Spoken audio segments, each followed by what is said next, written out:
Dieu t'a créé, Dieu t'a façonné pour que, même si tu finis par mourir physiquement, ce que tu as fait, si tu crois en lui, cela continue à impacter des générations et des générations.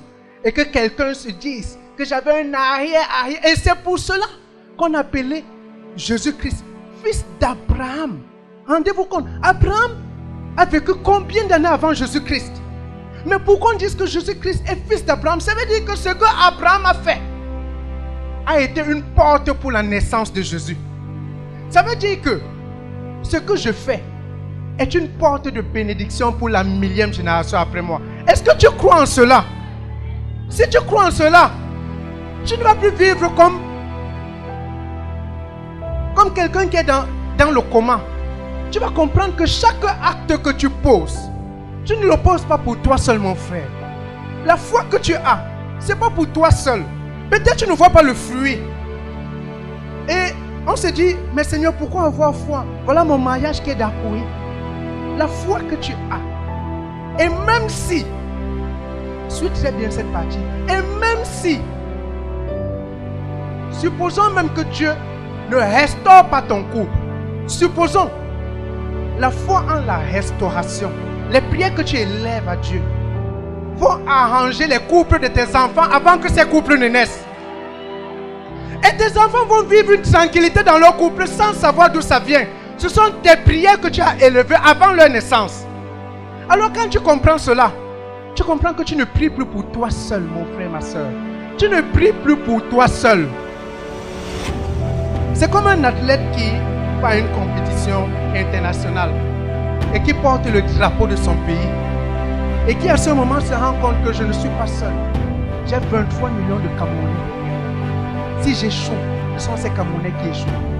Si je réussis, c'est l'étendard de mon pays qui est élevé. Quand tu as cette conscience, tu ne cours plus comme quelqu'un qui court seul. Quand tu as cette conscience, tu comprends que les combats que je mène, ce n'est pas pour moi seul. Et quand la nuit, le diable veut te faire venir, te dire, pourquoi tu te réveilles, tu es fatigué, continue à dormir. Pourquoi tu continues à prier? Regarde ton enfant, regarde ce qu'il fait. Et toutes ces situations-là qui t'environnent. Mais quand tu comprends que la prière que j'élève en disant Joseph, ce n'est pas la prière seulement pour Joseph. C'est la prière pour Joseph. C'est la prière pour les enfants de Joseph. C'est la prière pour les petits-enfants de Joseph. Et parce que j'élève cette prière maintenant, même si Joseph ne voit pas le fruit, ses enfants vont voir le fruit. Quand tu as cette espérance, tu cesses de regarder aux petites choses. Et c'est pour ça que l'apôtre Paul disait que ces anciens ont espéré contre toute espérance et ils n'ont pas vu. Mais nous aujourd'hui, nous jouissons de la foi de David, de la foi d'Abraham, de la foi d'Élie. Tous ceux-là n'ont pas vu Jésus, mais ils ont espéré. Mais parce que nous sommes aujourd'hui leurs descendants, nous jouissons des bénéfices. Mon frère, tu ne pries pas comme Élie, mais tu jouis de la prière d'Élie. Amen. Déclare que ton fils ne va pas prier comme toi, mais il va jouir de ta prière. Les combats que tu mènes aujourd'hui, tes fils n'ont pas besoin de mener ces combats. Parce que quand tu les mènes, ce n'est pas pour toi seul.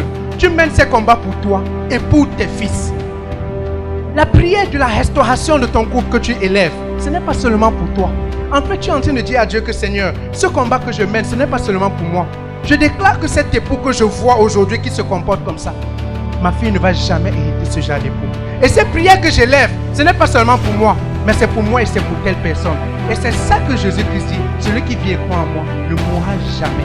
Parce que même quand tu auras enterré, tes œuvres vont continuer à exister. Amen.